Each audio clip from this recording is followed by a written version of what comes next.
that gets her viola and does our intro music. That doesn't happen yet.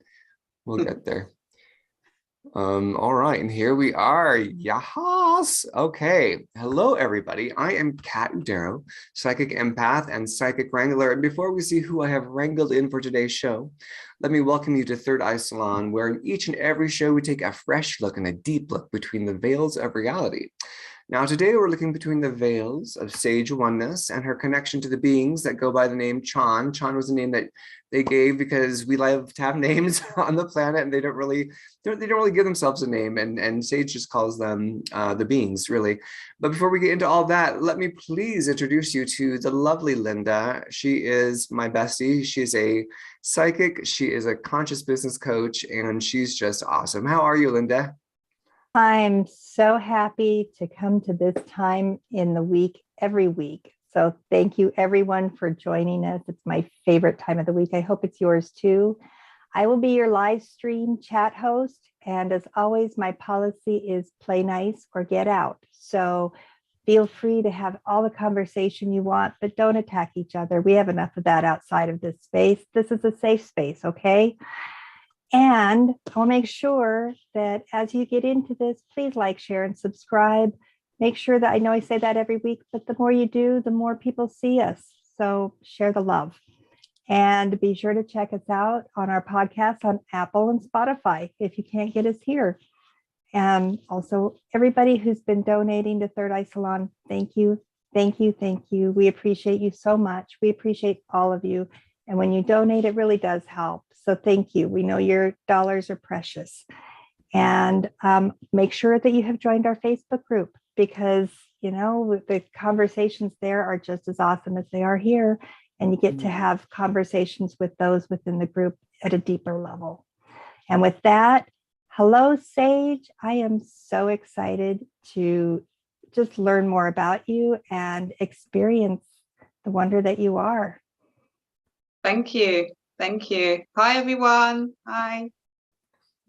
Awesome. Yeah, Thank you. so go ahead. No, you go. No, I was just going to say that in this moment that we have together in this present time, we will be celebrating our gifts that we have together, and I will be sharing the gifts that I've been experiencing to you all, but it's for everyone because we're all the oneness. Yeah, absolutely. Thank you so much. And before we get to more to Sage's story, we absolutely must say hello to Miss Angela Anderson. She's an artist, motorcycle mechanic, former software engineer, channeler of oneness, and anything she wants to be. How are you, Angela? I'm doing well this morning. I hope everyone is doing well. I'm so excited to get into this show today because we have my good friend, Sage Oneness, on today that I have had very profound experiences with. So in dealing with the oneness, with CHON oneness, with the beings. And so I'm so excited to get into the discussion today. So yeah, welcome, Sage. Yeah, that's fantastic that we're going to have Angela with us, who's had probably more direct experience and insights than anybody. So with Sage and coming into the oneness. So that's going to be really a juicy part of this conversation. So I'm going to give the bio here. This is, don't blink, this is a very short bio. So we're definitely going to be digging into Sage's history and how she came to where she is now. As the bio is very, very brief. So Sage shares her story through many avenues, allowing others to find their story within.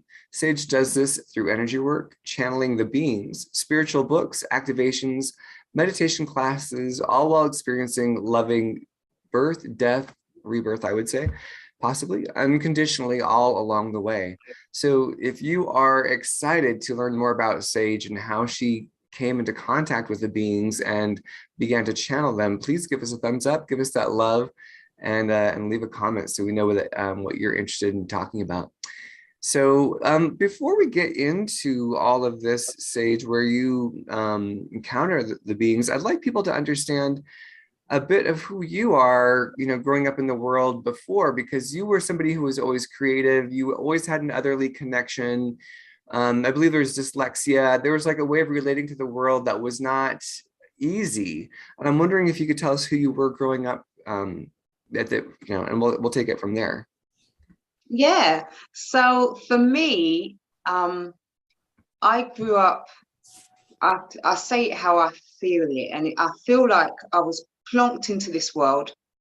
And about 3 years old, when I can remember thinking and growing, I had a deep understanding that I would look at my family and think, okay, I need to get to know them.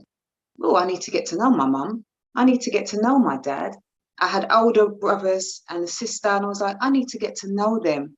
That was very deep in me. No one told me that I can remember. It wasn't something that my family was spiritual in that way, for me to grow up in that way. It just was a knowing. And by, I would say, before 5, I was already astral traveling. I was already going places in my sleep. I would wake up sometimes in the hallway or in the bathroom, and then I'll just run back into my bed. And this was part of my life. Apparently, what I can't really remember in my younger years, I took long to speak. And my mother would always say that I used to just play in the corner on my own and just speak to these energies, spirits, whatever you want to call it, that weren't there. And that was very noticeable to my family. For me, I felt like that was home. So even though I was here in the physical and I was learning to be me and learning the world, I had still access to that. And that access, I appreciated more at that time. So that's why I believe I took long to speak.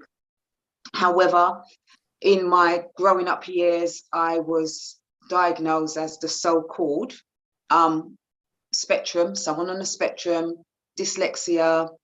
At 11, I had epilepsy for over 20 odd years, seizures. And I was someone that had to work with my thoughts in my brain in a different way. However, when I was younger, I didn't know the connection of the oneness within that. It was just like separated to me.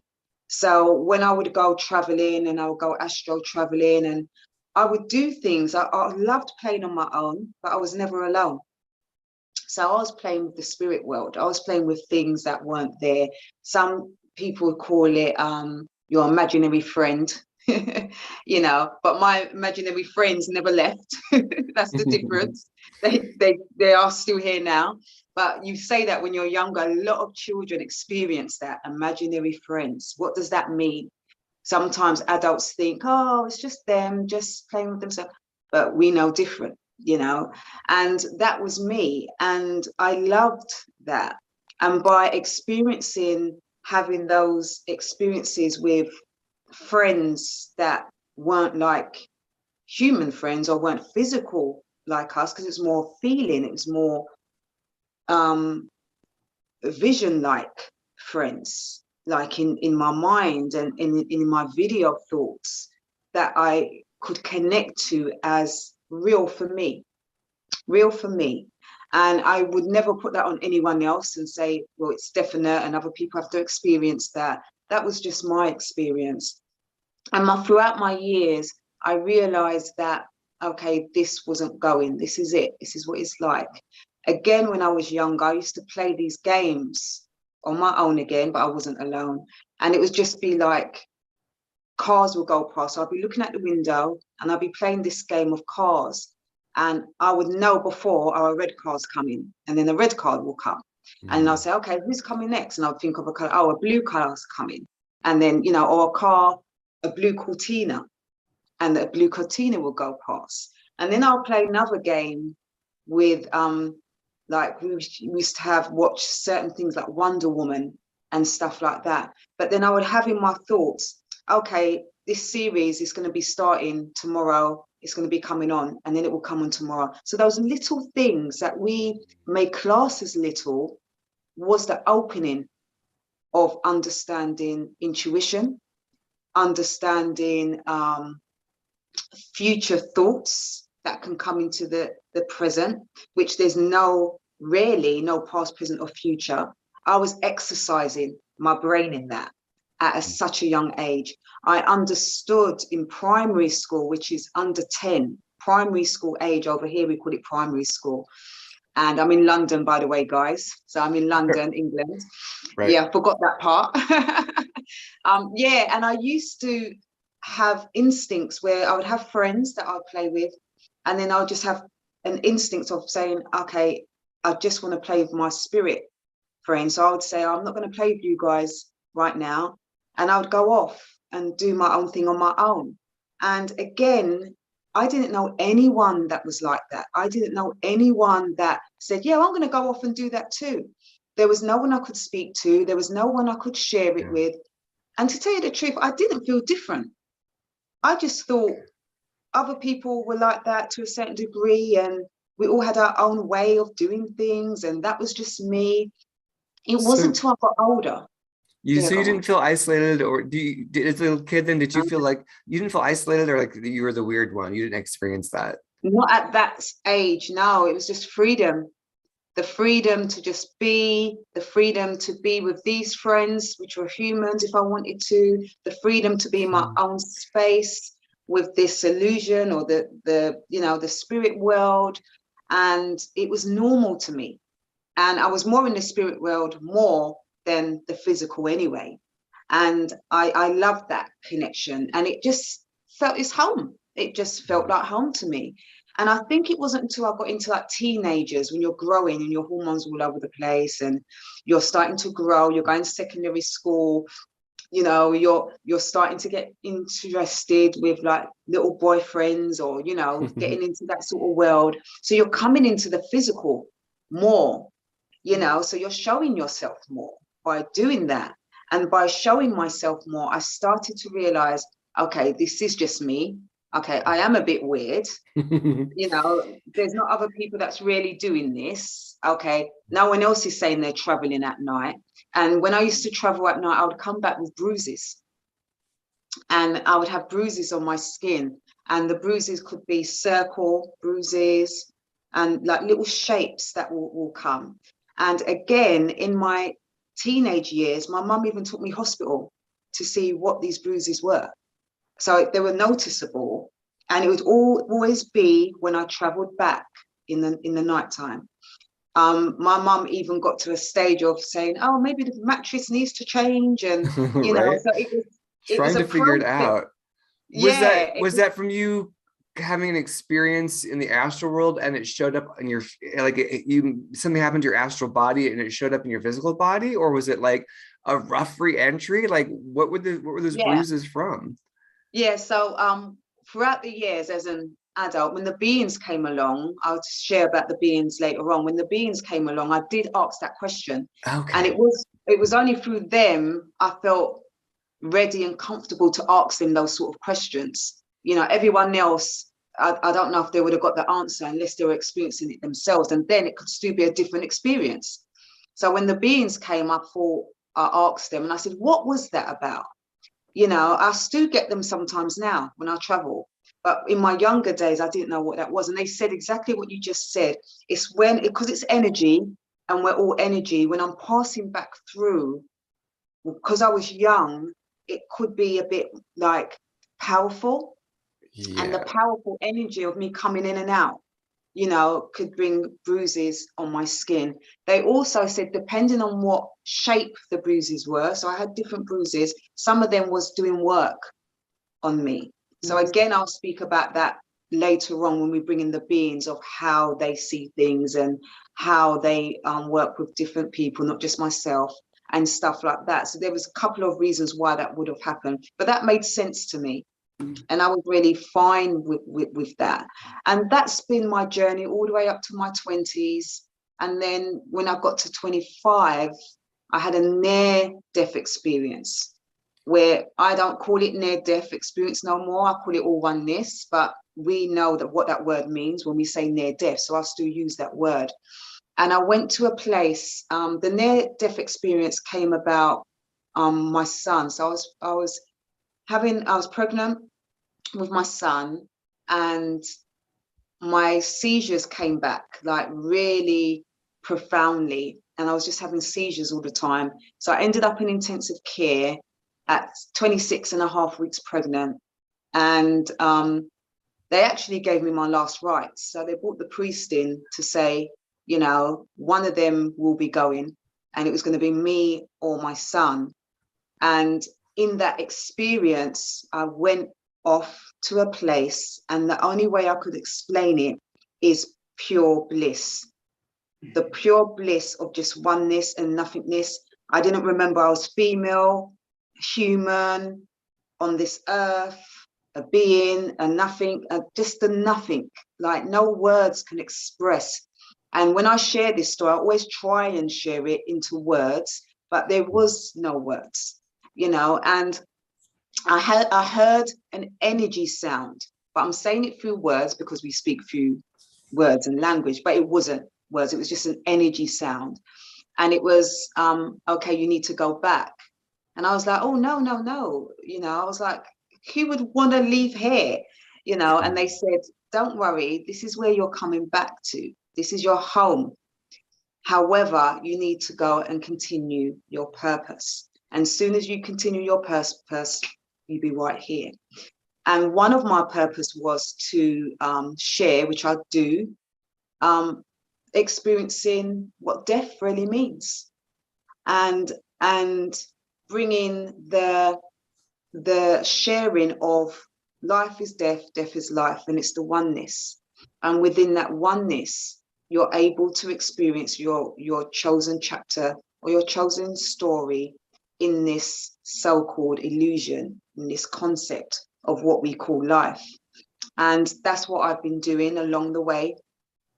And I came back out off of my intensive care experience, and I didn't tell no one for a long time, only because I just felt, especially my family, they weren't in that spiritual realm in the way that I am and the way that I was.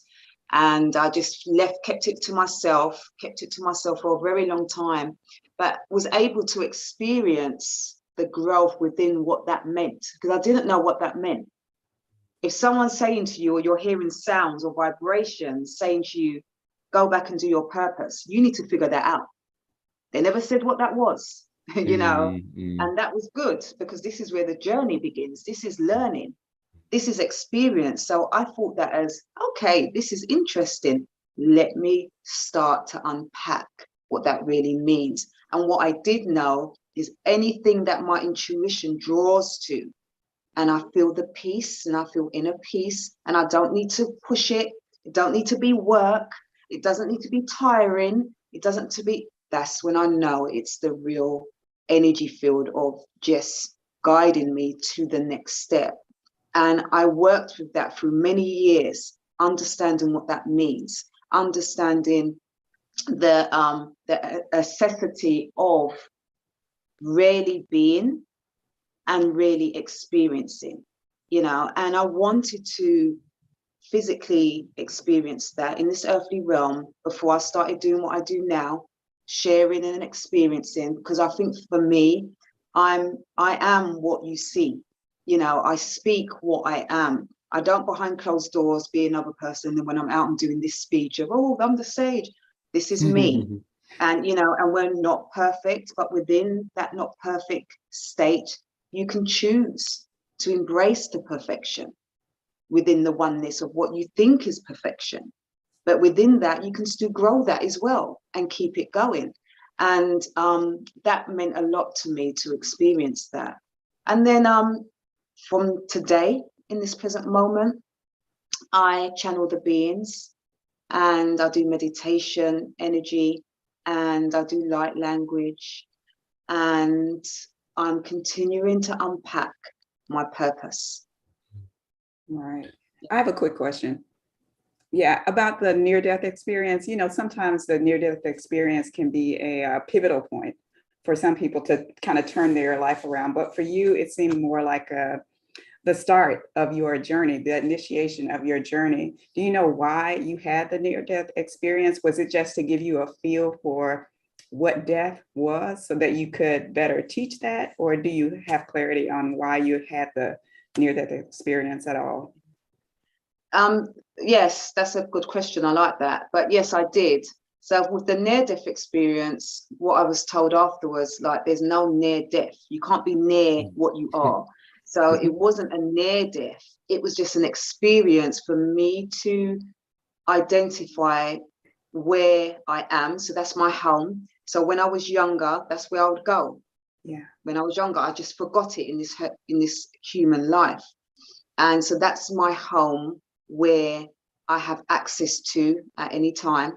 And that's my home that when this physical body shifts and changes form, I would be going there just for a short time before I continue on again. So it's not somewhere where I stay constantly.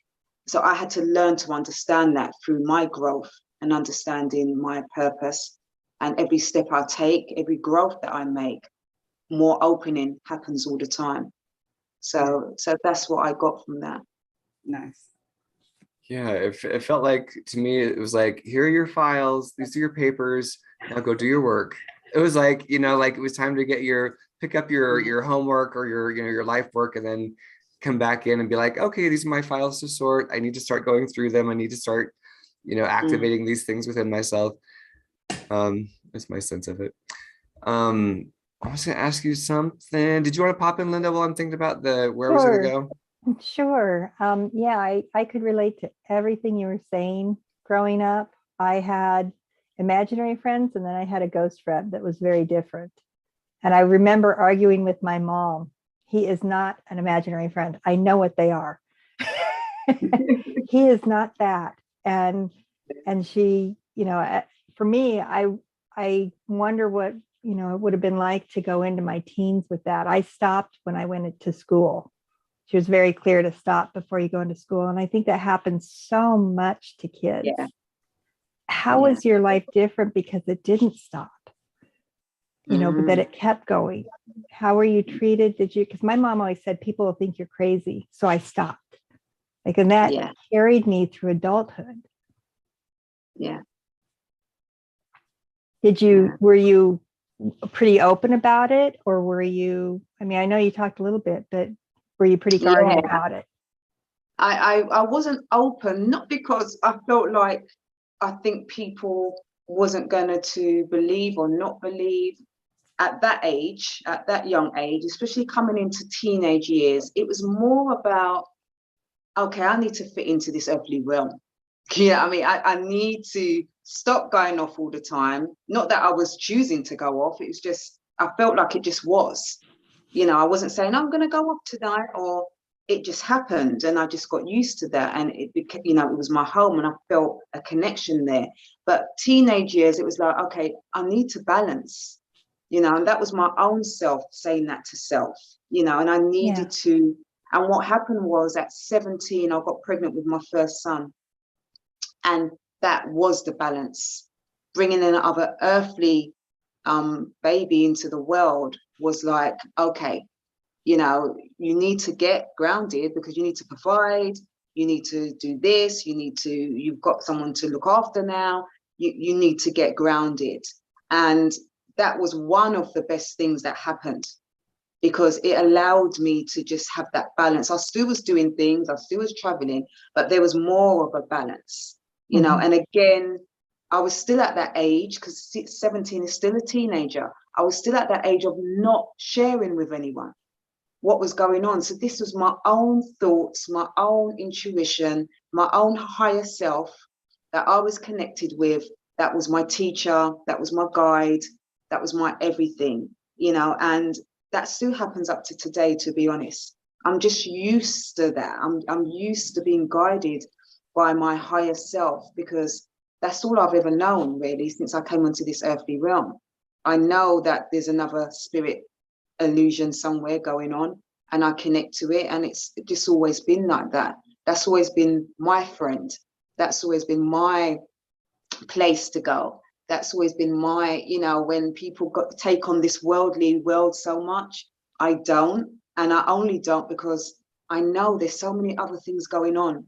This is just part of another place. This ain't the real thing to me. So I don't take it on in that way like everyone else. However, I don't share that often because Again, if you try to share like, oh, why are you taking this on? Or why are you taking on that? It'd be like, well, who are you to say that? Because I'm really feeling it right now. And I'm believing what's going on right now. And this is my life. And this is real to me. Look, we can touch, we can feel, we have emotions. Right. So that, you know, unless I'm doing a talk and I'm talking about self, where I can share my story, I do not put that on nobody else. One thing that I do know I'm not here for is to lead others.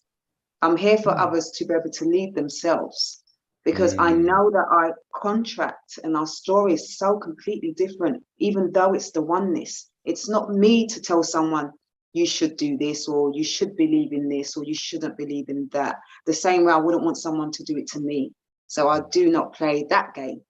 You know, I'm very strong about that. Yeah, one of the things I love to hear you say is that the beings share that there are those who are here to experience, those who are here to experience and share, and those who are here to just share, and that all are okay. Yeah. I was thinking about how, well, one of the things is that your ability to be present, you know, you work with kids, and I wanted people to know like your background of the work that you're doing, or you did do. I think that you're not doing it now, still but doing. I'm still doing No, it. So, yeah. yeah, if you'd share with people like what your, you know, work is that you're doing, because it's very altruistic, it's very healing, and if people can have a sense of what you're doing, Yeah. for income, So but for passion too. so the I call them assignments. So my work, even though it's physical work, I call them all assignments. It's all part of the contract. It's all part of the story. There's no separation of, oh, I'm doing a spiritual, say the evening with the beings over here, and then in the daytime I went and doing teaching with young people. It's all part of an assignment. It's all part of growth. It's all part of the actual purpose. So what I do with children, young people, and I work with adults, I'll do the oneness of all ages, because there's not really no age. My heart and my passion is really about special educational needs and disability. And for one, I've chosen to come into this physical form with these labels, which is being autistic, being dyslexic, being epileptic, dyscalculia with the numbers, dysgraphia, all of the names. I have a lot of them. And I learned very on with regards to my spiritual path that, okay, you're here to not just become this or experience these labels, but to share what you can. So I started up a company called Dyslexia for the Wise. And even though it was called Dyslexia for the Wise, it wasn't just about dyslexia, it's all neurological conditions. And when I found out I was dyslexic, I was like, wow, when I read and the words are just missing and the letters are just missing out. And what happens is, and people that's on this creative mindset like myself would know what I'm speaking about. If you're reading out loud and then all of a sudden you're having word blindness where you're seeing missing words and missing letters, it makes you automatically read like a robot. So it seems like you can't read. So you're and you start reading like a robot, and then you're taught by other teachers, especially when you're younger, oh, you have problems with reading. Oh, you're not reading very well. You're not, you know. And then usually what happens, whatever age you are, you use those words. I hate reading, or I dislike reading. Anyone that hates reading or dislike reading, look into that. And the best thing that you can do, guys, is really ask people, what do you see in your mind? We don't even have time to really ask an adult or a child, what do you see in your mind? How does your mind work without it means this or it means that? Just allowing someone to share that. And that's the work that I do. So I teach as freelance, so I work for myself, and I teach in schools. I'm doing secondary school age at this present moment. I've done primary school. I've done my own private tuition. The company that Dyslexia for the Wise that I had, I only closed it down when I started to work for the Beings, which is a year and a half ago. So it was alive for about 8 years. And I also qualified to be an educational psychologist. Now, I've done that because in the physical world, you need certain qualifications and labels to get through. And the reason why I wanted that qualification was to be able to have access to more children and young people like myself, where I didn't have support. When I was at school, I used to daydream, I used to do all sorts. But because I was so quiet and I didn't have a behavior experience in school, I was missed a lot. And it was put down to my epilepsy. Oh, you know, because she has epilepsy, she can't do, or she can't do that, and she can't do that. I don't think I ever done homework, never done homework, and I got away with it. I don't know how. The spirits were probably guiding me. No, I'm joking there, but never done homework, never done homework, and I got away with that. I don't know how, but I did. And by leaving school with no qualifications, and then having my son at 17, that's what got me to say, okay, I need to do certain things. And I knew my passion was to help others like myself. So at special educational needs, anyone with neurological conditions, I support. Now, the difference is of having a creative mind is, or having a unique mind where you think outside the box, is that everything I do is creative. So academics, what I got, I was able to identify strategies that was creative. So a person with my creative brain is able to access academics in a different way. And by doing that and having that label, education psychologist, I was able to get through to certain things. I was able to get into certain schools. I was able to have access to certain children all over the community. And even now, I can share this because it's good to share out with your future. Speak it out, let it be.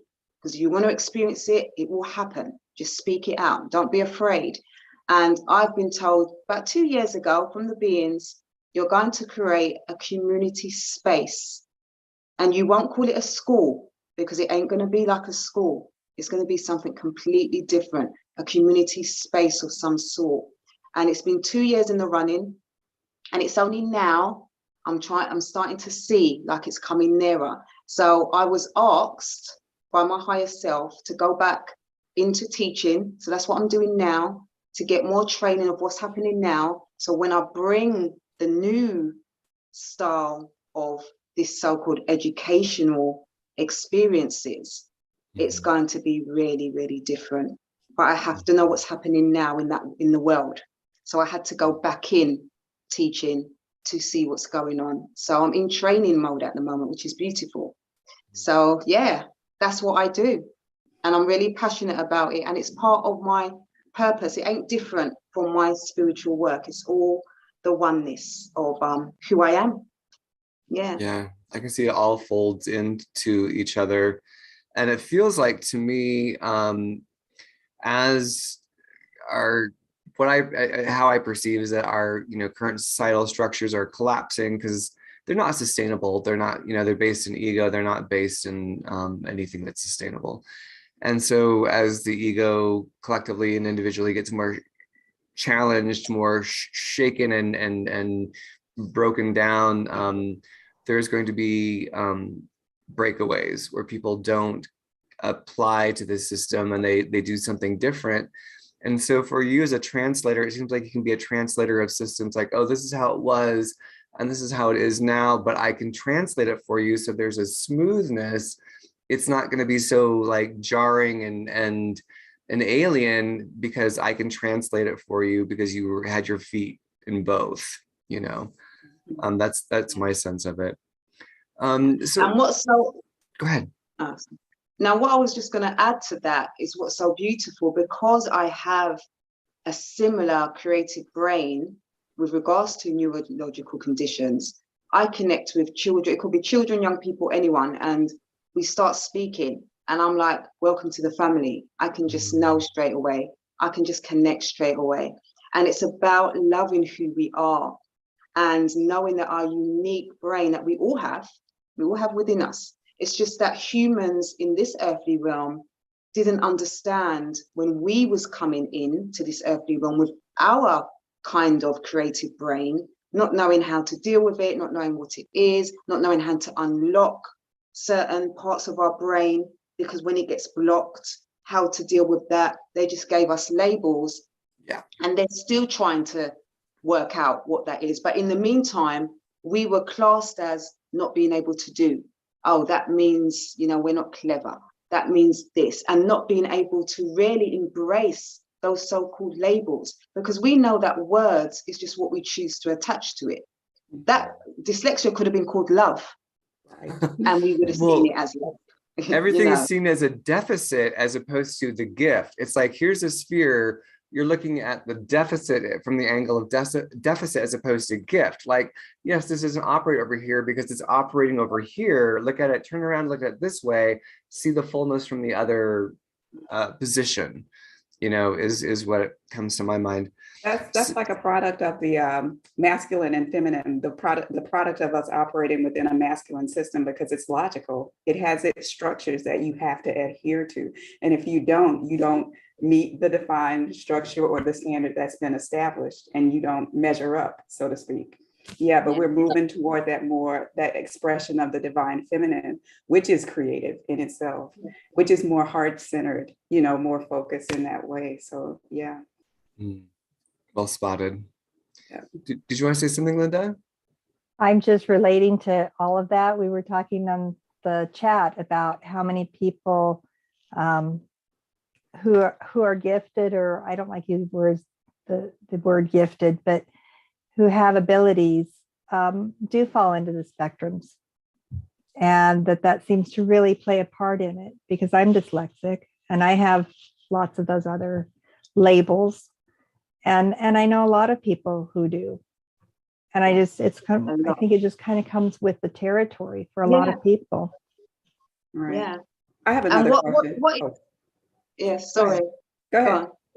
Okay. No, go on. Okay, so here's the thing. So I had this experience with my son, right? When I asked, because he's always struggled with math. And one day I asked him about math and how he saw everything, right? That was a pivotal question that you mentioned, asking them how they see things. And he mentioned that the numbers float. The numbers would float for him. So I had to approach teaching him math or helping him understand math in a different way. But in that same vein, I'm curious to know, like you shared how you impact the children outside. I'm curious how your experiences have helped you parent your children. You know, how you approach that with allowing them to be who they are, see what they see, and being able to nurture and encourage them from that aspect. Yeah. Okay. First of all, Angela, this was a deja vu. I knew you was going to just bring in your son, and I knew you was going to say this, like literally just this minute ago before you stopped each other. And then you said that. So you just had a deja vu for me. Awesome. So that was beautiful. Yeah. So I'm not surprised whatsoever with us. We connect like that. When it comes to my children, I've got 2 boys, even though I haven't stated that me and my husband, we've been foster parents for over 10 years. So I've had young people in and out, chose to do that for a reason. And children coming in and out of my presence is no different to my children. So when they come in, when I teach or whatever I'm doing in that moment, they're the physical children within that space. And I take that quite serious, because if you're parents, guardians, whoever's allowing, you know, us as teachers or carers or foster carers or any carer to be able to take care of their child, we have to take responsibility for that and really see it as, you know, a serious but loving, beautiful experience. Yeah. So there isn't really no difference. But with my children, because of who I was, and I saw quite quickly that they had a lot of my learnt behavior. Yeah. And the so-called energy. within me. So I knew that where no one supported me or no one was there for me, I do believe that was for a good reason, because I was okay to be my spirit world. You know, I was okay to have that. I had someone and it was them. So with them now, I was able to identify their world, their experiences, and speak to them in a way where they were learn, you know, when you say being able to individual learn for self, and what that really means to learn for self at a certain age. The more that you can learn for self, the more you get to understand your own intuition. And I have quite a age gap from my first child. Remember, I was young and I went into the physical world because I felt like I needed to. So he was brought up differently than my second son, where I brought the oneness together, where by the time he was born. So they had different parenting, you know, within that. And I told them, and I tell them even now, and they understand that they chose that. You know, so my second child chose the me to be in the oneness. And then my first son chose me just going into my teens and having to be grounded in the physical world and going through the physical world and going through relationships and work and understanding what you want to do and getting your qualifications and building your life up and really understanding life skills in that way, you know. And the main thing for my children when they speak about their experiences is I allowed them to be. And there's one thing that I always used to say to them from little all the way up, when they go out or they go in school, when it was time for them to be out there on their own, I would always say, walk with God. And then I changed it when I grew, walk with the universe. Yeah. And they used to grow and they used to say the same thing, walk with God. And another thing I used to say to them is, you don't need to wait. If you're out doing whatever you're doing and you get into problems or you get into a situation and you haven't got your phone or you haven't got things like that, you can speak to my spirit. I will guide you. You don't need to wait for me to continue on to say, oh, my mom's a spirit now because she's continued on. I'm here now. But I might not be able to, you might not be able to get me on the phone, but you can get me spiritually. And there was one experience that I want to share with you. My son got robbed. This was years ago when he was younger, my second son. And they took his phone and they took his jacket, I think, at the time. And when he came back, he was like, Mum, I wasn't scared. That was nothing to me. It was just materialistic stuff. I just gave it to him. But you know what, Mum, I spoke to you in my mind and I felt like I heard you. And you said to me, just give it to them. It's just materialistic stuff. It doesn't mean nothing whatsoever. Give it to them. Even if they wanted your clothes, whatever it was, give it to them. It's only materialistic stuff. And he remembered, you know, and I said, there you go. So for him, that was a confirmation that, oh, for me, this works. You know, my mom can be alive, I might be able to contact her, but spiritually, I can speak to her mind and her higher self will come and say what needs to be said. And I felt that those sort of life skills was very important for my children to grow up and allow them to be how they need to be. And that came through education, having a voice. I believe in a voice, and the same with my foster children. We've had many throughout the 10 years, different coming in and out, and they have this space in this home to find themselves and find love. That's what they're here for. This is what they have these surroundings for. And it's really surreal because all the children we've ever had, and we've had a lot for over 10 years, they've all had neurological conditions. They've just mirrored this home. Yeah. You know, they've all had it. It wasn't meant to. We was just out for anyone. Yeah. But they all ended up having neurological conditions, just mirroring the home, you know, and that happens a lot. We mirror each other, right. You know, and whatever road we want to go down, and we see mirroring, sometimes we don't recognize the mirroring and we're like, but we're not like that. Why is that happening? Why is that going on for me? No, this ain't me. And sometimes, not all the time, but sometimes it can be that was your past life experience, and it's just showing itself.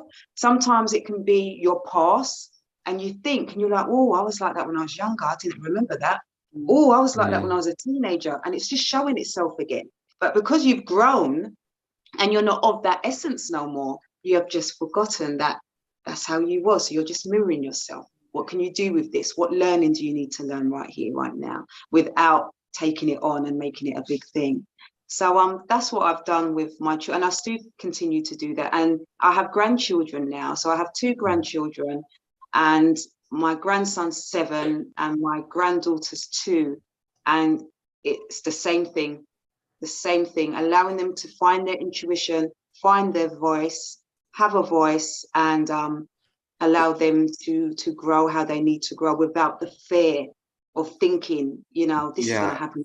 It makes sense then for you to be someone who's going to be building or co-creating this community, because you've already been practicing it in your home. So it makes sense that this is like a natural evolution of you holding a larger space because you've been practicing it for the 10 years. We need to switch and start talking about CHON, because this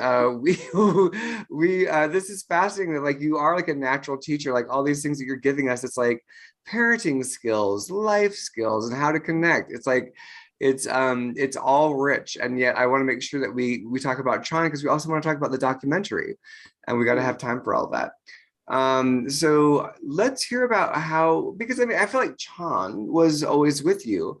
Really, that, you know, that's part of your home essence. I wouldn't call it a home world, I'd call it a home essence. So and also let us know what CHON stands for, because that's a name they gave you, but it's actually an acronym. Yeah. First of all, I want to say, Kat, because no one ain't gonna know this, but before I came on here, I had a chat with Kat first, just for us to connect and to speak. And he was saying things, how the beings would talk. So you're doing that again. And I just want to share that. It's a connection thing.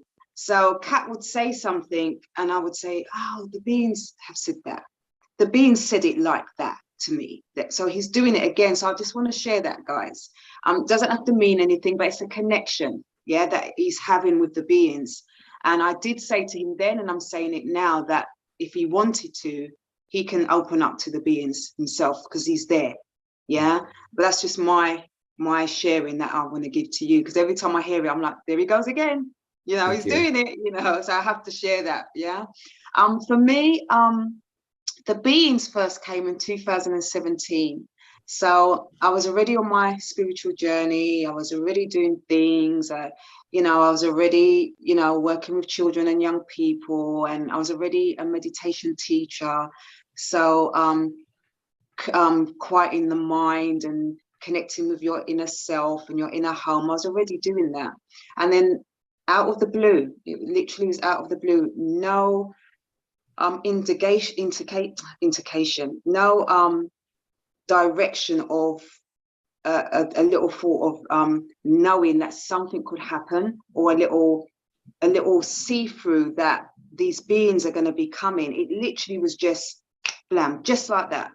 And they came into the living room and I was just shocked. It was no other way of me explaining these 3 beings in my eyesight that I could see, in my eyes, I could see. And straight away they said to me, because I was scared, I'm not going to try and act like I wasn't. It was a different experience of me traveling and hearing things and my intuition, and completely different. And they looked like so-called aliens. So they had a big head, no eyes, nose, mouth or ears, a little body, and it was 3 of them, identical. And straight away, because they knew I was scared, they said, draw us. And when you draw us, your fear is going to go just like that, and we can communicate. So I started drawing them, and then they started communicating. And what kept me really on a level was my cats. So I have 2 cats, and my black and white one, Star, could see them as well. So he would be around them where I could see them. And that was just my confirmation. And that's all I needed. I didn't need another human to really see them, because I connect with animals like humans. So to me, that was my confirmation. And then they started speaking and we started a dialogue. and they would speak through my mind, and I would speak through theirs. And I was like, who are you? Why are you here? What is this? You know, and they said, it's okay. You know, don't worry. We are part of you, and we are here. And they just started speaking, and we just started a dialogue. And because the feeling of how I felt when the body just went into the oneness of peace, I wasn't even at a hyper energy of saying, well, I need to ask them this and I need to ask them that. It was just nice and smooth. And the good thing about this is that when they would go, I would not even remember them. So I'll be in this present time of not even remember.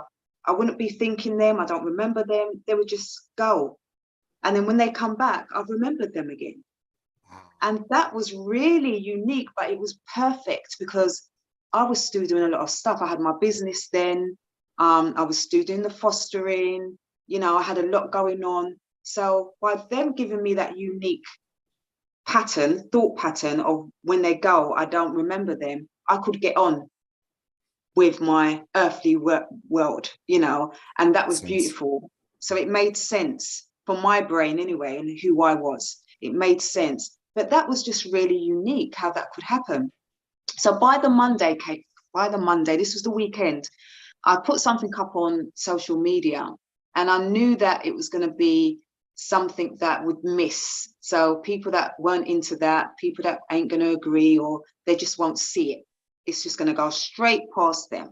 And the ones that do, they will see it. And then someone, my hairdresser that I used to see once in a while to get my hair done, I didn't know her that well. I didn't know her surname or anything like that. She saw it and she said, oh, this is interesting. Can I come round?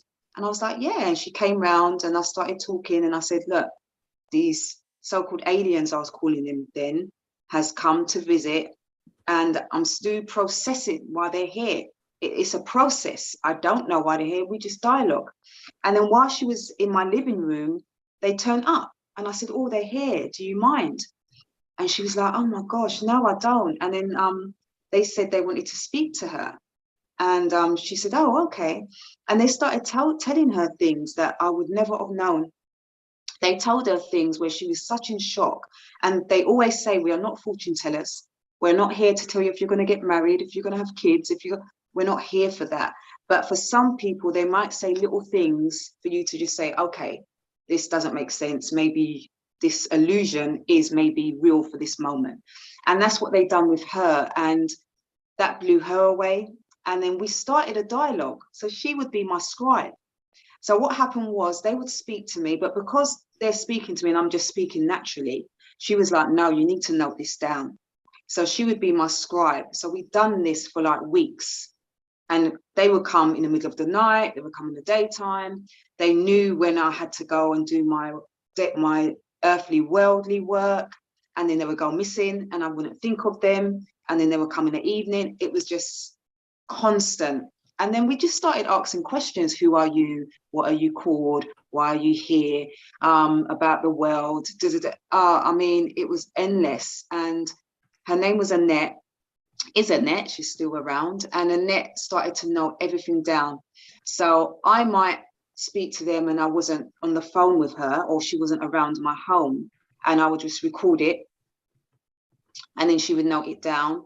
Or WhatsApp was out there, and we was using WhatsApp a lot, so I might record it on WhatsApp and then she would just note it down, because sometimes it was in the middle of the night, you know. Or she might have questions and she would ask the questions, I would get the download, she would write it down. And she's got like a book she will be doing a book soon, and she just wrote everything down, and I left that with her. That was her experience with the beings. And then she started to feel them, and now she can feel them. She don't see them, but she can feel them, and they speak to her now. So her book's going to be coming out soon, and she done a lot of drawings with regards to them. And that was that. And then by 3 months, I think it was about 3 months, I became tired. And I became tired because it was a lot. I'm doing something that I haven't done before. Again, I'm energizing the so-called brain. And then we started like a Facebook, CHON Facebook page. We was getting inbox of people wanting to ask questions for the being. So I had to do a lot of downloads to get the answer. And then we started like a gathering where we'd have people round. And again, they would ask questions to the beings. And it was a time for me where I thought, I am doing something and I don't know what I'm doing. Like literally, we've just come in. This is 3 months in. I'm still new. I'm still shocked.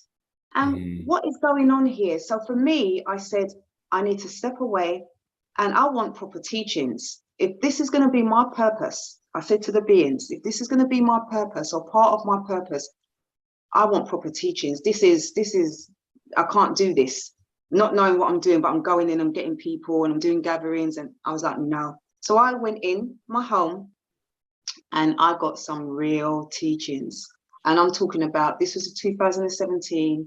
And I've only really come out properly a year and a half ago. So I had a couple of years well of going into their home. They done work on my brain to open up where I can go into the vortex now. I couldn't do that before. Everything was a process with them. And their main concept of being here is to give a message to humans that we already know.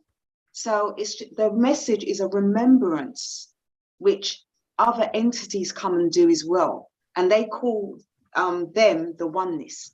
They're just a different part of that oneness. Yeah. They don't call themselves an alien. Sorry. No, that's okay. So that's exactly what we're going to get into, because someone had asked a question. Nancy Lee had asked a question, so that ties in perfectly. She asked, where do they, actually, I don't want to misquote it. Let me pull it up. Did CHON say where they're from? And you're actually just nailing it, just as I was trying to pose it. So yeah, tell us like where they're from and why they go by CHON. Yeah. So at the time when I was calling them aliens, we was asking different questions. So one of the questions was, where are you from? Are you an alien? What does this mean? And they were like, we are energy. We are energy of the oneness, like you are. We chose through the contract for you to see us in this way. You chose this, we chose this. It's a contract thing. We are not aliens and we don't have a name. We don't work like that. We don't have words in that way. We are vibration, we are energy. However, you can call us whatever you want. And the word CHON, we say beings now, but CHON was the first name, because they said we are the everything of oxygen, nitrogen, what else did they say? Hydrogen, all the energy. It's like carbon. And let me know if I got this wrong, but like, carbon, hydrogen, oxygen, and nitrogen, which to me, it's like they're saying we're earth, air, fire, and water, which is the four main beings of all creation. Everything comes out of that. So they're basically saying we're essence. So, you know, but they didn't bring it. They didn't say it in a way where they said I'm CHON. They said it again. You've done it again, Kat. They said it in a way of how you've just explained it, and then we said, "Oh, CHON," and they said, "Well, if you want to call us that, you can, but we are not a name in that way." And that's where CHON came in, you know. And then from CHON, it just became the beings. I don't even know how that came, and then we just say the beings now. You know, but they're just a being, you know, they're not really a name or anything, you know. And they do say a lot that, and even then they were saying it, because we don't come from words. We are trying to speak like you humans, but we don't come from words. We don't have to even speak to you. You don't need to see us in that way. We can speak to you through vibration and light. And that's what they taught me to learn, through speaking to them through vibration and light. And this is where the light language comes in. And they started to guide me to pick up energy through drawing with my eyes closed. So one of the teachings were drawing with my eyes closed, and then I open my eyes and then I can read it. And I can read what it is, I can read what it's saying. And I started to do that like with my immediate family. He was open to this. And then, you know, just for confirmation, and then I would read what they were saying or what they were thinking or what their lifespan was. It could be anything. And again, it wasn't that I was reading. They were just showing different aspects of energy. and different aspects of frequencies that we as humans can use, not just me, we as humans can use to expand our experience more. So are you saying then that like people were asking you questions and you were interpreting what the beings were saying in response to people's questions, and then you're letting it come down through your hands and then relaying what you saw and learned? Am I understanding that correctly? No, they would Okay. do their own. So they would do their own picture Oh, and so drawing. your person you're talking to would do their own picture. Yeah, with Okay. their eyes closed, just Okay. anything or feeling, whatever they're feeling, and then I will be able to identify what that was saying for them, or how they were feeling, or where they were going. So Oh, most of the time it was their energy. So it's their energy that's doing the shapes and the diagram and whatever you want to call it, the lines, you know, of how they're feeling, what their contract is, or what they're experiencing at this present moment. And it's just a different form. It's just a different form of where we can have access to different frequencies and vibrations. And that was one teaching. The other teachings were working on my fears. So I had to work on certain fears, because they said to me, when it's time for you to start sharing these experiences, you're going to get the yin and yang energy of, you know, people that think it's rubbish, whatever you're talking about. They're not going to, you know, accept or like your frequency, you know, because they're not on that frequency. And then you're going to get some that do. So because of that, you need to work on your fear, because that was one of my fears. One of my fears growing up was, oh, you know, I don't want to offend you. Oh, you know, love and peace. And I don't want to say something or do something. Can you take it the wrong way? Because that's not what I'm trying to bring, you know. So they knew beforehand that if I just went into this blindly, that's an energy that I would experience. And then I would have to, it would be a cause and effect, and I'd have to go down that road. So they were saying proper teachings is for you is to learn how to do your fears. And the fears were like things that, you know, I would say silly things, but it was fear for me, like spiders and slugs in the garden, you know, where before I would be so scared of them, I would kill them. And they were like, there's nothing wrong with killing because it's transitioning on, but it's why. And you're killing them because of fear. So let's work with that. And then things like mouse and all those things I love now, I literally can pick them up. I love them. If I want them to come away from the garden, I'll speak to them. They also taught me to speak to different forms of energy. And one of them was talking to non-verbal, because they knew what sort of work I was already doing and how that needed to grow. So they got me to understand about frequencies of sounds and speaking and understanding what that means. Now, speaking to non-verbals was, oh my gosh, it was absolutely amazing, because you're just speaking to them through noise, vibration, and that is beautiful. And being able to understand a person's mindset and brain, because we all have thoughts. All of us as humans have some form of thoughts. They have thoughts, but they don't know how to communicate it through us because we don't understand them. This is where they get frustrated. And this is why certain behavior tempers can come through with someone who is classed as non-verbal, because they're saying to you clearly A, B, and C, and we're saying, what, do you want tea? Oh, you ready for food? And they're like, well, no, we're saying A, B, and C, or we're just saying to you, we want to play, you know, and they would get frustrated in that. So I was taught many things, many things. So when you were saying you're talking with people who are children who are nonverbal, but were they teaching you, like, were you connecting with beings who were nonverbal as well? Is that how you learned that? Or I guess I missed that part of it. Yeah. So naturally for me, how it used to be in my mindset from young all the way up, I wouldn't see words and I wouldn't see numbers. I would just see shapes, pictures, and videos.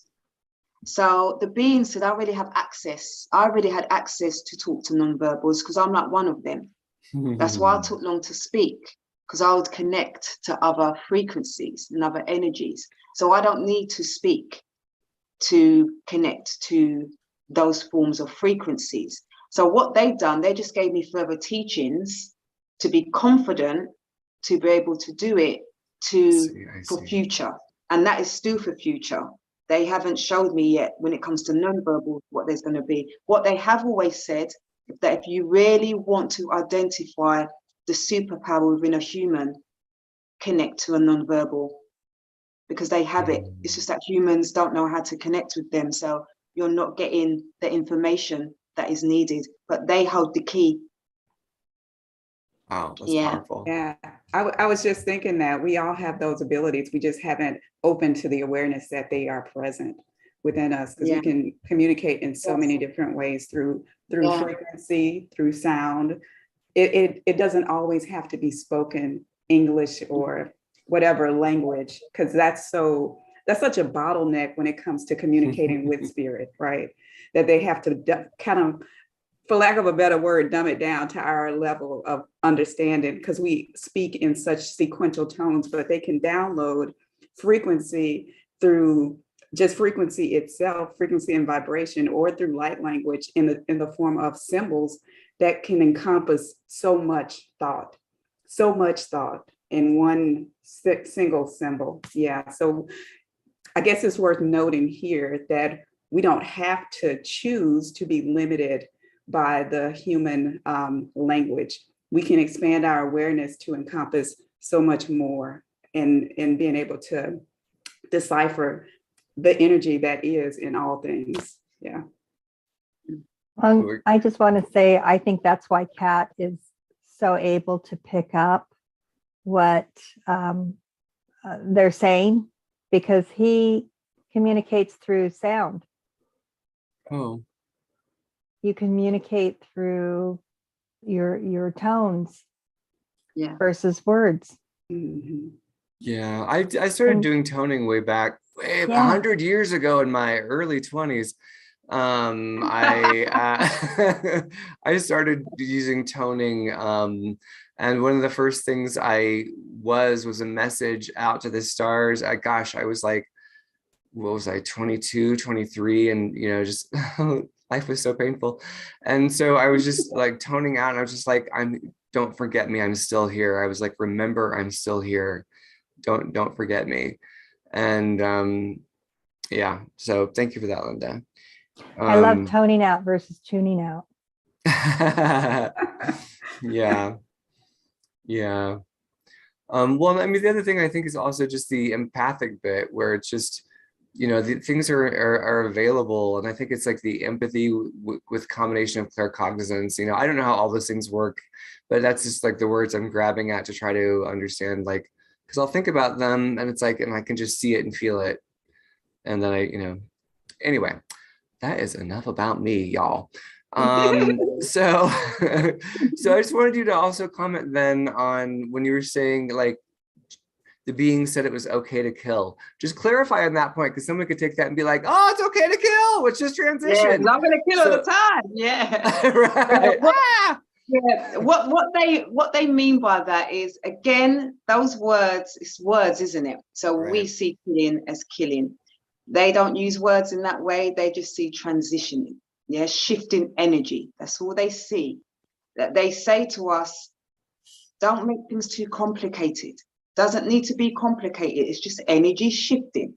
So they see killing or death, energy shifting. Yeah. So when they say about we all kill, they mean we all do some form of shifting energy. When we're killing that spider because we're fearful, when we're killing that fly because we don't want it to go on the food, because we're like, oh my gosh, it's an energy, isn't it? It's alive, just like us.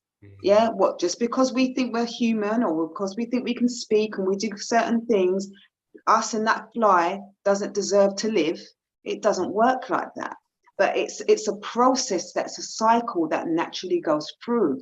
But again, we see that so-called word death or transitioning on quite different.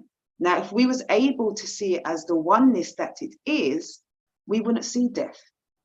We would see the intention of energy shifting, why people do it. And it's the intention that causes an effect. Mhm. Someone's killing someone because they're fearful, because they're angry within, because they have problems, because they're scared, because they don't feel loved. It could be anything. And it's the same for animals. It's the same for when they speak about humans that choose to eat like meat and humans that don't choose to eat. They say it, and they said this at the beginning, and they still remain to say the same thing, is when you're eating fruits or you're just eating plant-based stuff, you're taking it from the root. So when you're picking up something from the ground, say cabbage, and you're taking it from the root to eat it, it's a transitioning because you're taking it from its root. The same way when you get a fish or when you get an animal and you want to transition it on or you want to kill it to eat it, it's the same thing. Now, what they say, it's not about the transitioning, it's about your intentions that's going to cause an effect. So if you spoke to that animal, or before you ate it, or before you eat it, or the plant-based, whatever it is, and your intentions is pure, and you're giving it thanks, and you're giving it blessings, and you're saying thank you to come into our body because we're one. The same way we speak to our partners or our children, and we give, it should be the same with what we're putting into our temple. And it's that causes an effect of what we're going to experience. So when some people say, oh, at the moment, you know, you shouldn't be eating meat, or you shouldn't be eating this, or you shouldn't be eating that, and you should be eating that because that's not killing, that's what they mean. They're very raw when they say things. You know, we want to talk about killing. You can't be afraid of it. You know, you can't be afraid of those words. And they break it down in that way for us to see the oneness and the calmness of what they mean, that it ends up being the all oneness. You know, but go with your intuition, what you choose, what you're drawing to. Some people naturally don't want to eat animals because they don't like the fact of killing and how they get killed, and they don't want to eat it. I'm plant-based, you know, and I'm plant-based not because of the killing or the transitioning of any meat or veg or fruits. It's just that my body told me no. One day it was like my body just wasn't taking meat no more. My body wasn't taking chicken no more. It was just no. And I went down to plant-based and I felt better. My energy was there and I thought, okay, my temple wants this now. This is what it's asking me for. And I eat fish once in a while. And even that is a story because I have fishes. And I asked them and I said, is it okay? Is this part of the contract that we chose that I can eat fishes? And if I don't feel right with what I'm feeling when I speak to you, I'm not going to eat you again. And they said, no, it's okay. You know, and I felt that energy when I was speaking to the fishes. So you're speaking to the fishes in your home, like your goldfish or what have you, or the fish in your fish tank. You're just like hanging out, being like, hey. Yeah. I just love that so much. Yeah. And in my mind, I'm like, well, fish eat other fish, so you're kind of fair game. Like your own people do it to you. So in my mind, all bets are off. But I do love this thing of it being, they're saying what I'm getting is like pedal back to yourself. Where are you coming from? It is the intention that inspires the action that has the consequence that you'll experience as you move forward into your life. And it's like it's your circle that you're creating. What's your initiation point from what you're creating? What's your impetus point? And I just want to sneak in there also is treating our body, and you say you treat, your body as your temple. And my body has been reaching out to me in my dreams lately, and just kind of like wanting to have a new association with me. And the way my body has shown up in the past in dreams is like a dog, like a pet. Like it's actually done this like 3 times now, where it's like it'll shows up like a dog, and like you'd have compassion for your pet. Like, how would you treat your pet, your cherished, loved pet that you care about? How would you show up for that? And being able to reach out and say, like, oh, what do you need? What are you wanting? and having that sort of care and compassion. And whether you see your body as a temple or a lover, your boyfriend, your best friend, but having that sort of internal remembering to turn inward and have that internal conversation. So it's no longer about the external impetus of what your body is supposed to look like or any of that programming, and listening in. And I think it's, and I love that, because you're like, well, my body said no, versus and not to diss on vegans, but it becomes a religion, you know, like anything that you take in and you say other people need to do it too, other people need to believe this way. To me, that's like, well, you've just formed a religion. And what's that give you? It gives you a box to live in, and it gives you a framework that you feel is true, and now you must impart the truth on others. And it's like, it's again, what is the impetus? What's the initiation point from which you're communicating? Is it to make converts, or is it to turn people on to who they truly are and to the love light within them? So that was my little tirade. Yeah, no, and I would like to add to that, because with this home here, my husband and my child that still lives here at home, my youngest one, they still eat meat, they still eat chicken. So I cook twice, and I love that. And I cook for them. It's not for me to tell them anything. It's not for me to tell them what their body needs or not needs. And this is where we understand what this word freedom really means, without judgment, you know, because I know that for me, I'm not here to tell anyone what they should be doing or not doing. I just want to share and love their experience within the moment. So I've chosen to still cook the meat and everything that they eat, because that's what their body is wanting. And I know that I love it the same, and I give it thanks, even though I'm not putting it in my body, because it's still the oneness.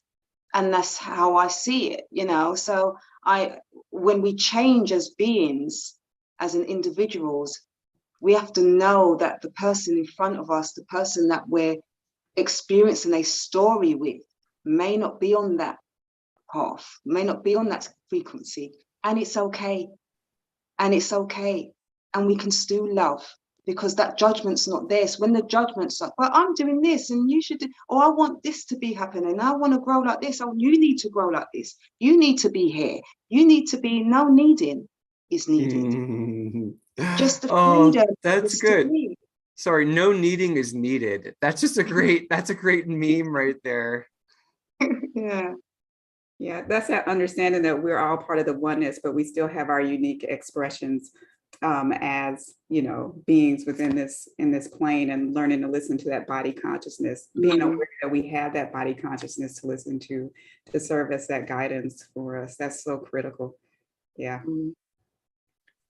I wanted to ask you real quick, if we had audience live streamers that are with us right now, if they had questions for the beings, would it be okay for them to ask questions for you to address to them?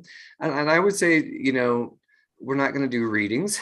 So we're not doing like, tell me who my boyfriend's going to be, where is he at?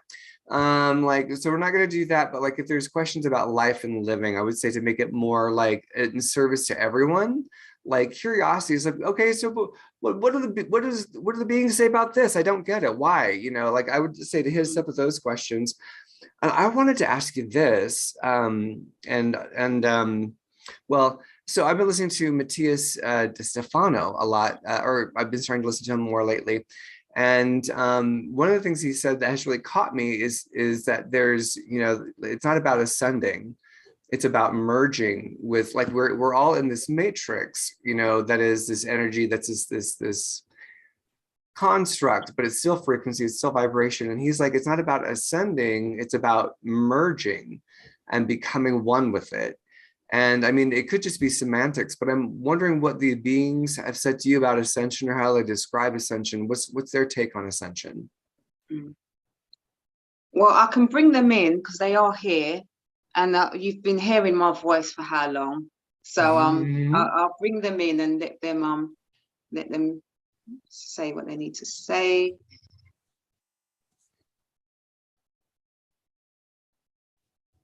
Okay.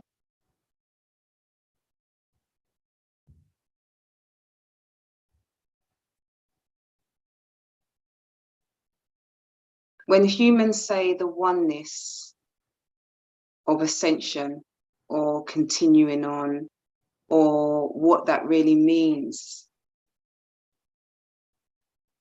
It's really the nothingness of what that means. Now, if humans want to be able to identify the meaning of that few words, we would say for humans to be able to go within to find the answer. Within our home is the contract of all things. Within our home is the answer.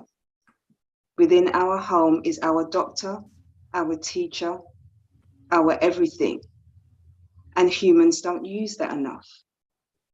So because of this reason, we are here to remember why we are here.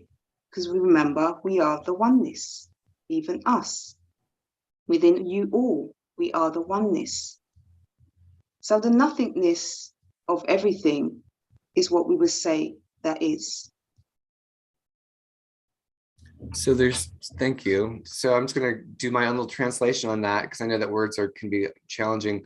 So they're saying the nothing. For me, it's like they're saying non-attachment, or the nothingness being like the space that is everything, the space that is nothing. And my sense of it is being able to connect in and be at peace with that, make a home there in the nothingness.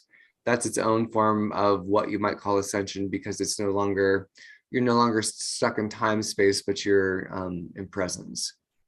Mm. Okay, sweet. Definitely.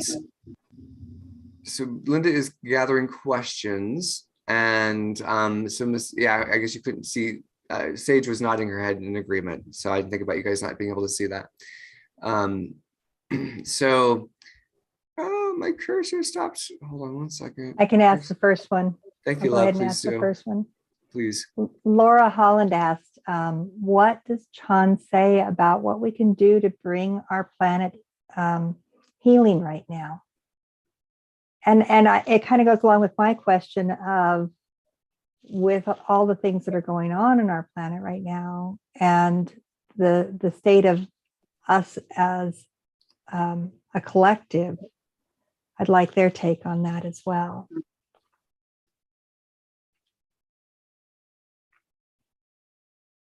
To begin with, is for humans to be able to experience the human world with regards to fear in self, and regards to really understanding and embracing death. Until the two is really merged into the oneness, there's always going to be the yin and yang experience. The yin and yang experience is the oneness of what this earthly realm is about.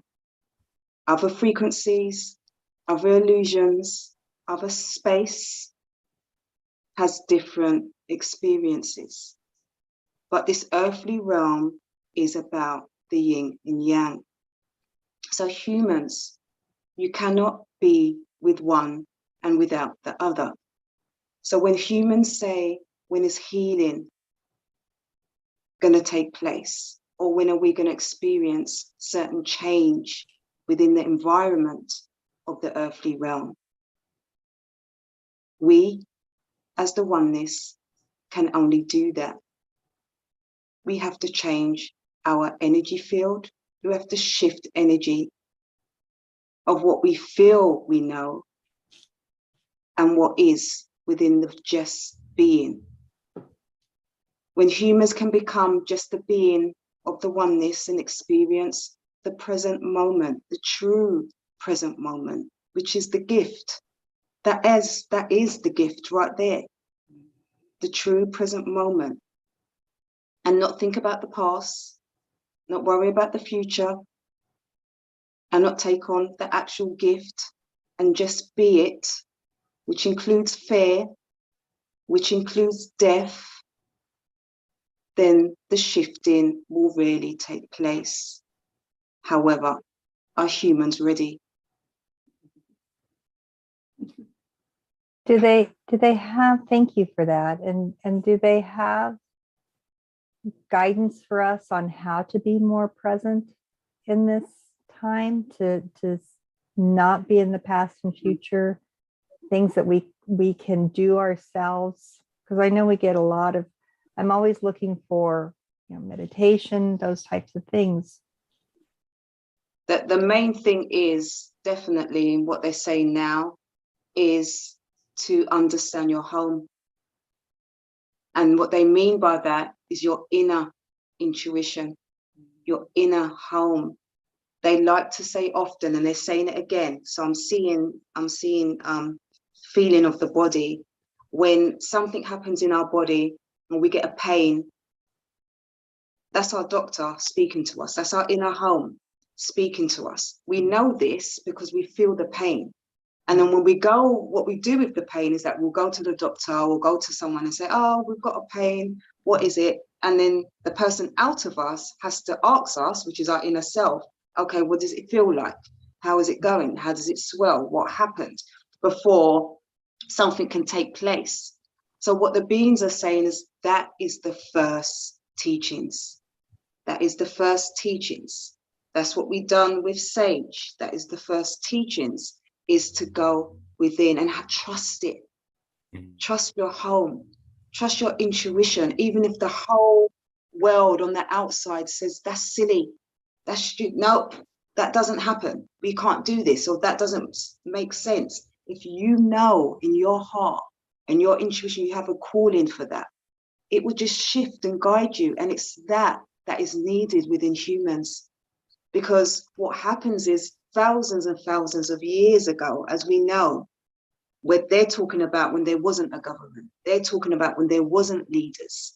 There was a community. Tribes do have it in certain countries, they said, very far away, where tribes are just a community where everyone is using their intuition to guide each other as one. It's already there.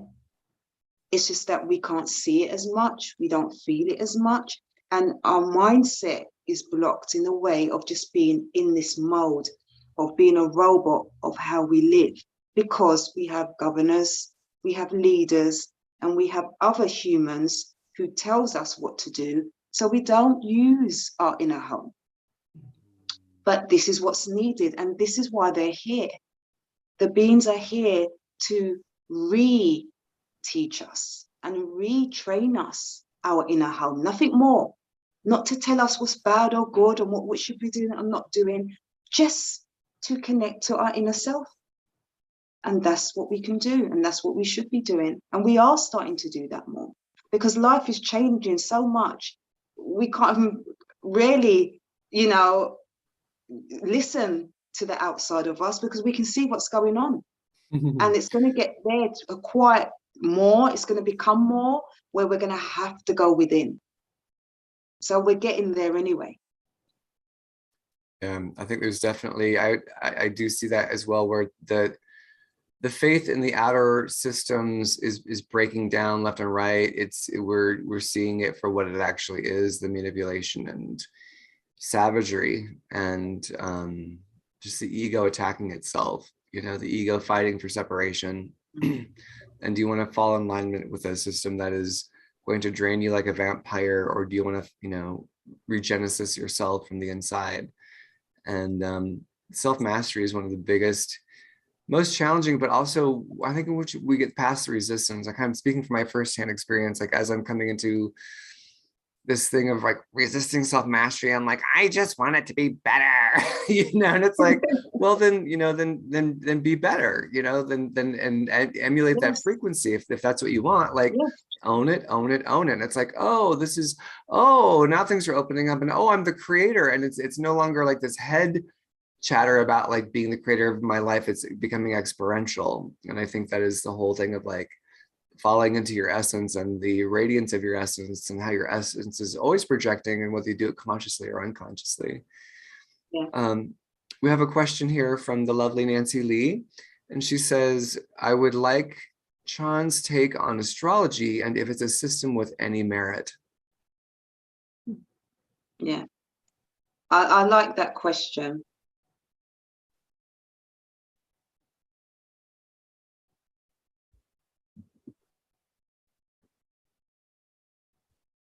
In this earthly realm, again, we have different objects, different symbols that represents a guidance to the story of what humans need to experience. It's a guidance. It was created by humans through the higher self for an experience. So we want to start to bring this in. Every aspect of a human life is just experiences. That's it. Just experiences. So your question is no different. It's an experience for humans to be able to unpack part of their story in some way. So there's no right or wrong. There's no best way to do it or best way to experience it. It just is an experience. Now, what we mean by that is coming back to the teachings for you humans with regards to go with your inner intuition. With anything you want to experience, no matter what it is, no matter what concept it comes in, you go within for guidance, for truth, and for guidance to be able to shift the energy for you to get to the next place. We try to make our words very simple for humans to understand. But again, because we don't come through words, we're about vibration, we're about sound, we're about light and different frequencies. So it's very challenging for us to speak in the way that you humans do. So this is why we speak the way that we speak. And we hope that you can get it when we speak. That is the answer to that question. Thank you. Yeah, I feel what I get from that is like if it's a relevant symbology for you that and it brings you into yourself, then great, it's relevant. Yeah, and there's no right. And it's not. Yeah, and the thing about it, there's no right or wrong in this. And this is something that with the beings, I really needed to learn, and I chose to. There's a difference. I chose to learn and understand what that means for me to become the no good, no bad, no up or down, no left or right. And even the yin and yang is just the oneness. There's no separation. But however, we have a choice to experience the different sides. It's part of the game. You know, it's a part of the game of this process. So if something comes to you and you resonate with it, no matter what it is, something that someone's created, something that someone's made, what you've made yourself, whatever it is, once you resonate with it, you know it's part of an experience that you need to experience. What they want to just bring in as well, they just want to add that humans need to remember that in this lifetime, in this present, there's everything's one. So the dimensions, the other frequencies, your past, your future, and your present is all one. It's not separated. It's all one. So what somebody is experiencing down the road or opposite us, somebody else won't be experiencing it. It doesn't mean they haven't experienced it. You know, it just means it won't, probably not in this lifetime. You know, so that means that not everything is to be experienced in this present moment. And that's what they wanted to share. Yeah, and we really can't because we're in the linear, it would blow our circuits. I wanted to switch to documentary and talk about that, unless we have other questions from Linda or Miss Angela. Reflections. Yeah, I just wanted to add that it's just all part of the toolkit. We get many tools. We're all unique, and there are different things that will appeal to us in many different ways. So if there's something that appeals to you in the vein of like astrology, for example, it just serves as one of the tools in the toolkit to help you expand your awareness of self. Yeah. Yeah, I would echo that. I feel like, the planets are beings, the stars are beings, and where they are positioned and where we're positioned in the incarnation of this body, that is a network. It's a network of energy. It's a network of signals. It's a network of frequency. And what's singing through you is, a contract, a relationship at that time of incarnation, and being able to decode those signals so you understand the map is important, not so that it dictates you or your future, but so that you understand the map and where to navigate on the map. That's how it supports you as opposed to captures you. It's not there to limit you, but to give you a clear platform to stand on. That's my 2 cents. Miss Linda, did you have any other thoughts before we switch to documentary chat? Just one of the things that I want to reiterate with that is, and it's not so much with the astrology. I agree completely, Kat, that it's not to dictate your actions. I know people who live by it and don't make decisions without it. And then it becomes religion. Yeah, versus a tool, versus support, versus influence. Understanding how things may influence your decisions versus making your decisions. But the other thing I was getting from the overall messages that you're sharing with us is that embracing the whole of our experience. And we tend to want to get rid of all of the pain and go to just the pleasure and get to, but it's all part of it. And it's rich, and it's just not wallowing in it or identifying yourself as that, or it's experiences. And I think that's so important to remember, that we can have that richness of the experience, because again, with the sadness and those different aspects, then it makes the joy that much richer. And just remembering that, of not trying to run away from those, but not wallowing in them either, being in observation. Yeah, I just want to stick a pin here and piggyback on that and say, we have to see ourselves as the consciousness that animates, permeates, and enfolds this physical vessel. We are not the physical vessel itself. So when you can hold that bigger perspective, then you can kind of align to what serves in terms of beliefs, because that's what hinders what we see and experience in the world, and how we feel and perceive in the world. It's all based on the beliefs we've chosen to attach to. So it's a matter of seeing from that bigger perspective. You have to hold that bigger perspective, because if you see yourself as limited, you are experiencing that suffering. You are trapped in that experience of pain and suffering. But when you can step back, you can ask what it's trying to show you about you, what limiting belief you've chosen to hold. And as the higher perspective, choose to do the analysis on whether or not it's serving you, and let it go in that vein. And that makes it a bit easier.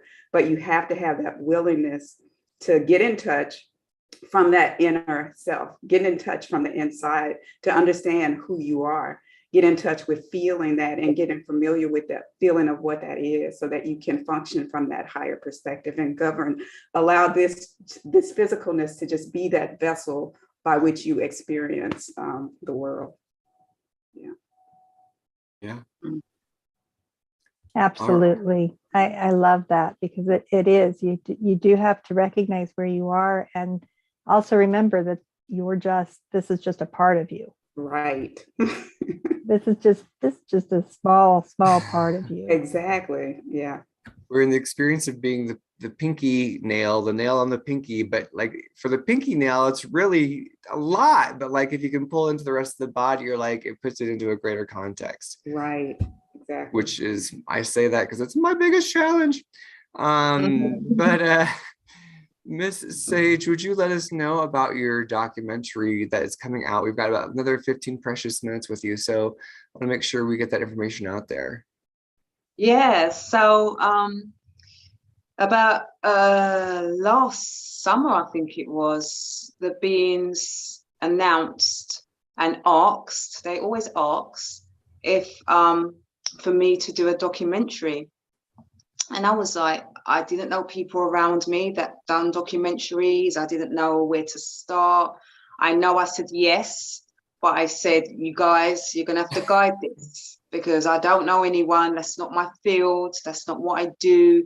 You know, I am an author. I do write children's books and books. So it was interesting that they didn't choose that, because I would have said, yeah, okay, yeah, right, that's fine. Do the writing. That would have been, but they said no, because we need the message to come out in different forms and in different ways. So the documentary for me for this time was to do with that. So I just left it open and I said, okay, guide me. I'm ready to listen and I'm ready for the guidance. By then I was doing activations. So I forgot, and it left my mind, that I'd done an activation on a guy that said that they connected with the beings when they were younger. And he came and got activated. We haven't even spoken about that. There's so much things that the beings, you know, guided me with. And one of them were activations and symbols and codes that you can use. Yeah. So he came and got activated, and the beings reminded me, that guy, remember, months and months ago, he's into filming. I was like, okay. So I called him and I said, you know, the beings have said that I need to do a documentary. They will be the writer and I'll be the director. And he was like, okay, yeah, I can do that. And, you know, and one thing that I didn't share was a year and a half ago, I chose with the beings to do work with the beings. So I closed down my company. So I had more physical time to do this sort of work. And by doing that, the being said, every work that you do with us will be through donation. So I only do donations. And again, this is a quick explanation of why they're talking about donations when it comes to energy of money. They explain it as energy of money is just a process of energy that humans created for this experience. Yeah, it's not real. And they say, and we know this as humans, money cannot be without. Money cannot be what's the word, when you don't have enough of it, because it's made, you know. So it's humans that choose to say there's not enough money for this, there's not enough money for countries, there's not enough money for that. That's a human thing. But they say that we know as humans, some of us, that is not the case, because it's created, money's created, so you can have it as abundance. Mm-hmm. But this is just part of the process that we live in now. So they're saying different forms of energy with regards to money causes an effect of what we experience. Now with donations, what that does, it causes an effect of abundance. So when someone gives you a donation, their frequency of gratitude connects to the abundance. So they can come for a service and give 1 pence or $1 in America, and mm-hmm. that $1 in some form will change into an abundance, because it was the intention that shifts the energy of abundance. That's what they're saying, what donation is. Proper donation, not donation that you're saying donation, but in your thoughts a human thinks, oh, I hope it's, you know, more than $10 or £10. It has to be free. It has to be what that intentions of that person is. That's how it grows. So they've been working with me with that. So when the documentary came now, they said, use the donation money as a transitioning. So I was like, okay, fine. It took 8 months to make. What was so fascinating about this documentary is because I was downloaded with the information from the beings, which I had to give to the filmmakers. So sometimes there was a little bit of a, crossing, because they would be like, oh yeah, what do you want? What do you want done to me? How do you want it? Blah, blah. And I'll be like, hold on a minute, I just have to ask.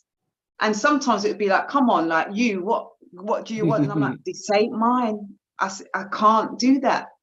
I can't just choose to lead it, because I've been asked to do something. It's nothing to do with me. I'm just a vessel bringing it in, you know. And so that happened quite often. And they were like, oh yeah, I forgot. And they would just forget that, okay, this is a spiritual thing here, you know, and I'm guided at all times. And that was good for me to experience as well, because being guided by something, an energy force, and the only confirmation you have is when they say something and then you see it unfold, you know. So the more that you see that, the more confidence you have within what you're hearing, within what you're experiencing and what you're seeing with these beings. And we do energy work with the beings. So I do energy work where I have members and bookings of people that come in to have energy work. So they're in the documentary as well, of their experience with the beings, what they got with the beings. This ain't just about me talking about these beings and them just giving messages. It's a process of 8 months of my interactions with the beings in different forms. So there's other people in the documentary that talk about their experience with the beings. We've got the lovely Angela on the documentary. So she speaks about her experience with the beings being activated by the symbols that just unfolded her contract more and unfolded her experience. Every work that the beings do is all about self. This is what they're here for. So other entities and other beings and other energies are here for different things with regards to messages for us humans. The beings are all about connecting to self. The beings are all about remembering who we are, our home, and for us to unlock our contract and purpose. This is what they're here to share, and that's why they're here. So the documentary will be out springtime over here, which is the ending of April to the beginning of May. And it's a sharing of a bit more information on the beings. And they speak about rainwater and drinking rainwater and all sorts, you know, and how rainwater is good for humans. You don't need to drink it. You can have it for your skin. You can have it if you have a headache. Just get rainwater and put it on your headache. It heals in different ways. It just works. It's an element that humans ain't using as much. No, I'm curious about that because we have so much pollution in the air. You know, there's all these lovely chemtrails and whatnot. And so, you know, to me, my first response is, oh, you know, I wouldn't want to put that in my body unless I filtered it because of all the crapola that we have, you know, all the pollution. What's the thought around that? That was the first thing that came up to us and right? to myself when they said that. They said this at the beginning of when they first came. So I've been connected with rainwater for some years now. But when they first said that, I said the same thing like you. But what about the pollution? What about things that come down? And they said that happens at this moment for you guys everywhere. So it's not about being afraid of that, but then you choose to go on a train or you choose to drive your car and you're getting pollution in different forms. So they said it's not about that. It's about, So again, your intentions. If you want to bless it, you can. For me, I bless it. Yeah. When it comes, sometimes I put it out in the sun to purify it through the other elements of the sun. And sometimes I'll boil it to purify it that way. I'll go with my intuition. I'll go with what my instincts are saying per rain and per moment of when it's coming down and what I feel, you know, and but it works. I just want to say quickly, I had an experience of having cataracts in my eyes. I was going through the female menopause. This was years ago. And by going through that, my body just changed and everything, and my eyes changed. And I was getting cataracts, slowly cataracts in my eyes. The beings were just new coming in, and they said, use rainwater. This is when I used it for the first time. And they said, you got nothing to lose. They're saying, this is what you have, other humans, use the rainwater. You put it in drops, and I started to use the rainwater in my eyes. And what I done for confirmation is I've done it for like 6 weeks, 8 weeks. And I went back to my opticians to see what was happening with my eyes. And they said, oh, it's gone. And that was confirmation. So my confirmation with the beings wasn't just quickly believing them or saying, oh, I'm hearing these thoughts, I'm seeing these beings. And yes, that means what they say is real. Right. I done confirmations. I went for confirmation. I waited for confirmations. They were happy with that because we're still in this human body. We still have thoughts. We still have feelings. We still have, our ego, and we have to look for confirmations. So for me, that was a massive confirmation. I've had other people that drink it. They drink it more than me. I more use it for my body. I use it again for my eyes, and I use it for things like if someone falls down, they've got a cut on their knee or something, I would use it as a healer in that way. So you can use it for different things, but it seems to work. What's the other thing? Sorry, this is a total aside, but you're like, I've gone through menopause, and I'm like, you look forever 30. So I just want to say, I don't know how you need to just be selling that as your book to fund everything else, because it's like, oh my God. I'm really 99. Yeah. Wow. So like this. Yeah. No, what happened was at 39, I went through 38, sorry, I chose to have a hysterectomy. So part of my journey, I had a lot of physical illnesses going on through my change and health things, and I had to deal with health stuff. So at 38, I chose to do a hysterectomy. And by doing that, this is where the fostering came in. I'd done my prayers, done my blessings, and I said, if I do this, because I feel like it was stopping my purpose, the problems I was having. And I said to the universe, and I've done my prayers, and I said, if I do this, what I would do to give back, to say thank you, is to help other young people and children and do the fostering. And that's where the fostering came in. And I kept to my word, done the hysterectomy, everything went smoothly and everything went well. And I gave my word, and I started the fostering, me and my husband. And that's how that came in. So doing the hysterectomy, I went straight into the menopause straight away.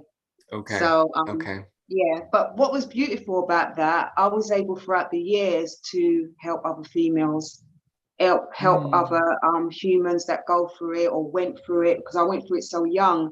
I had experiences. So when they were saying, oh, hot sweats or going through brittle bones and my mood's changing and I'm going through that, I was able to support them with certain exercises, certain foods to eat, certain stuff to do that I was just downloaded around that time. I was able to help them, and I still do if it comes my way. So I saw that as a benefit. I took it as a positive. My womb's going, but it's been, transformed into something else. And that's how I saw it. But I wouldn't say for anyone else to just go and do that. I was, it was time for me to do that. And it did change my shifting of purpose, because I was able to just get on and do what I needed to do. You're such a giver. Like every occasion is an opportunity for you to teach and heal. It's just gorgeous. It's like this rich, it just feels like this really rich tapestry that gives because that's its nature. So it's really beautiful. Well, Sage, we got to wrap up here momentarily, but before we go, I wanted to make sure that you got to tell our audience anything that you want to say from your heart to their heart. What would you like to give to the people? I just would like to say thank you for this moment. Thank you for this time, and thank you for listening. And to give is to be. To give is to just share love. One thing that I learned from the beings was understanding what unconditional love really means. And when they went through the fair experience with me and understanding to be detached is true unconditional love. When you attach yourself to things or humans or even your own children, it becomes a space of just, what's the word that's coming to mind, of just loving that particular thing or loving those children, or loving because you feel that they're yours, or loving just that one partner or husband or wife because you think that they're yours. The beings always say nothing is ours, but everything is ours.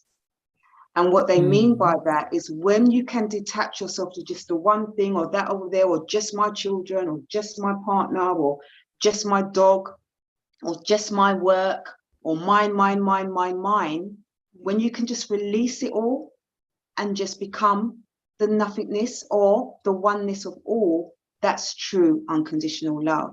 And when I learned that and understanding what that meant by going through my fears and loving the insects and loving this and loving that, loving, and knowing that my children ain't mine, you know, it's a gift that was an experience for me to experience while they're here, but they're not mine. Nothing is mine, but everything is within us as the oneness.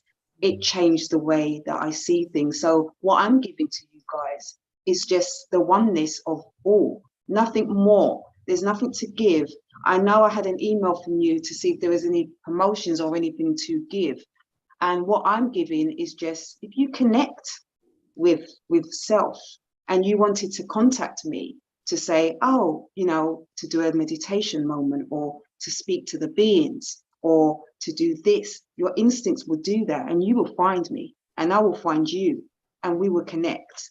And that's how I want to leave it, without putting things out there to do or to say, or just let it be and allow things to just flow how they need to flow. And that's how I love to be, you know, and love to share. So that's what I wanted to just finish off with, guys. Yeah, that's great. It's very on brand. And we have all of Sage's contact links down below, so you can, if you want to reach out to her on Facebook, you can, you know, reach out to her on Facebook. Her other links are there as well if you want to connect and do the activation, which I think sounds super intriguing. And so I'm going to toss the mic over to Miss Linda, and I'll flip us over into the Brady Bunch view, and and so that way Miss Linda can start our gratitude process of thanks. And Kat's already reminded everybody to look down below. Be sure you like, share, and subscribe again. And if you know someone who really needs to hear what is being said here, please share this. I do mean that, because it's such a gift to them and to us. And it's just so important to continue. So even if it's just a private message to someone that needs to hear this, let them know you care enough to take that leap of faith that they're going to accept it and accept that you're meaning well, even if it might be a stretch for them.